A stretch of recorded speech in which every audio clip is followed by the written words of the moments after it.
Where's our host and hostess? Where did you go? Oh, the hostess is right here. Okay, there they are. Thank you for opening up your lovely home tonight. I really appreciate it. It's the only thing about this guy, everywhere I go with him, there is more photography going on. I'm usually blind by the time I leave him with the flashes, but thank you, seriously, thank you for opening up your home.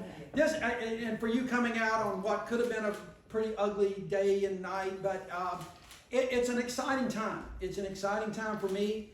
I cannot tell you how honored I am to be your U.S. Senator. But as important as that is, to be in Howell Heflin's seat, Amen. Tom and Cornelia have been so great friends for so long, but to be in Judge Heflin's seat is incredibly special.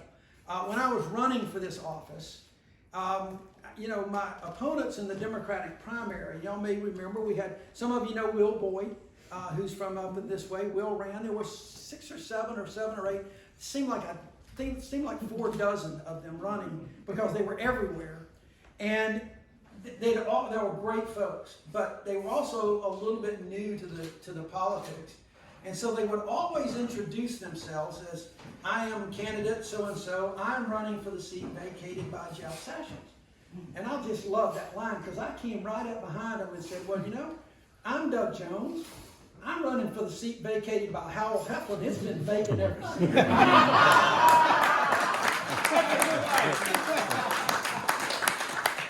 But it's an exciting time for us. I was a little bit late getting up here today. I was with Dr. Jill Biden, Joe Biden's wife. She was in Birmingham. I was with Joe and Selma yesterday, and my wife Louise and I were in South Carolina with them this past week at the debate. I'm really excited about what I see going on now.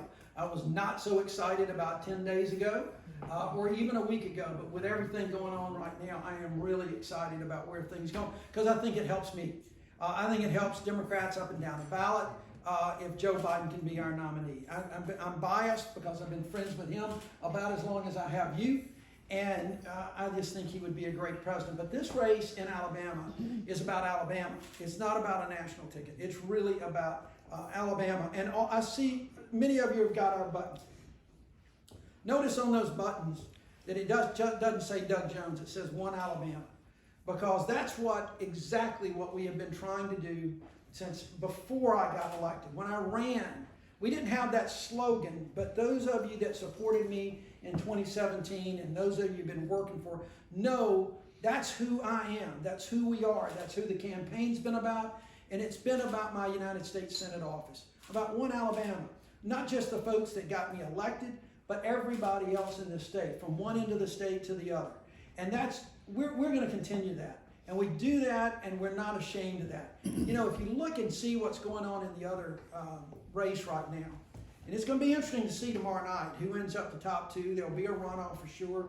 I'll have an opponent finally after, I guess, March 31st is when the runoff. But if you look at everything that's going on in that race, it is all about us versus them. Every time, every one of them talks about us versus them. I don't believe that. This is just about us. Because when you see somebody on the TV and he's talking about us versus them, the odds are he ain't talking about you. I mean, seriously, he's talking about somebody else, and that's a problem. It's been a problem in the state of Alabama for so long, and we've moved past that.